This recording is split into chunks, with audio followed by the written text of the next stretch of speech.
কি হলো? এত তাড়াতাড়ি হার মেনে নিচ্ছ? এত তাড়াতাড়ি নিজের স্বপ্নকে ভেঙে দিতে চাইছো? নিজের স্বপ্নকে কখনো ছোট ভেবো না, কারণ বড় সফলতা ছোট বিশ্বাস থেকে শুরু হয়।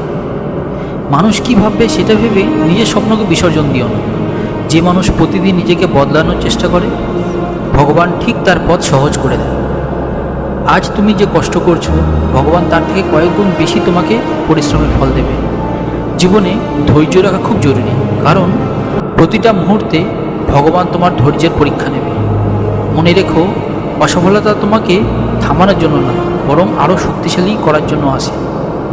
যে মানুষ নিজের কাজ সততার সঙ্গে করে, ভগবান তাকে কখনো নিরাশ করে না।